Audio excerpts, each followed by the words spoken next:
Good evening, it's Tuesday, July the 3rd, and I'm in one of our corn PKP plots between Dougal and Oak Bank. As you can see, the corn here, like in many areas, is well above knee height and developing very rapidly. Along some of the treeline microclimates, we're already seeing some emerging flag leaves with the tassels wrapped inside, as well as some early ear shoots. It's important to remember that ear initiation happens between V6 and V7 in corn, which is why it's so critical to minimize how much stress those plants have early on in the season. From what we've seen here, there's a lot of ears that are putting on 16 rows around, which means that 160 bushel an acre yield potential is certainly a possibility for 2018. However, we've also seen some early season drought stress, especially on the lighter soil around Labrokery as well as the Grenfell area. So these regions will certainly need some more timely rain to maintain that kind of yield potential. Soybean growth also continues to be outstanding compared to the calendar date, and some of the narrower rows between 15 and 22 inches are already starting to close in. For comparison, here's a field of P007 A90R soybeans in the St. Anne area in 2017, and now compared to the same field in 2018.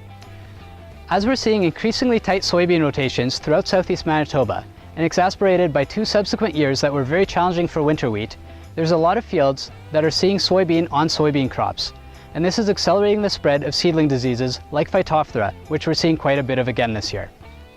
It's important for growers to take note of where these areas of increased pressure are and plan to rotate those fields out of soybeans for a period of time.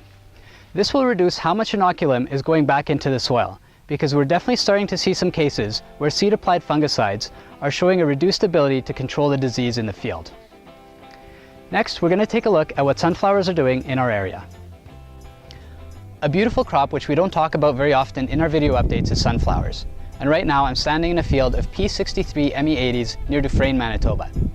Early season heat and relatively dry field conditions have been ideal to establishing this crop, and currently the plants in this field are at the R1 to early R2 stage, where that flower bud is starting to elongate away from the stem and the rest of the leaves. July is when you want to get out there and start scouting your fields for insects.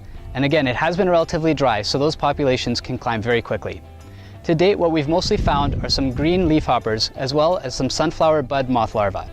And right now there's nothing to be concerned about from what we've seen. But make sure you get out there and evaluate those fields and take care of any problems before they grow. We love seeing beautiful fields in the area, and one of the things we're doing this year is making a better effort of putting up field signs on main roads as well as some of the back roads. So we are launching a bit of a contest for you this week. For every field location that you send us, as well as the variety that's been planted there, we'll enter your name into a draw for a set of Jets tickets, which we'll draw in the next couple of weeks. So make sure you let us know where your Pioneer seed has been planted, and we'll get out, take a look, and sign it for you. And of course, enter you in that draw. Thanks again for watching our videos, and have a great week.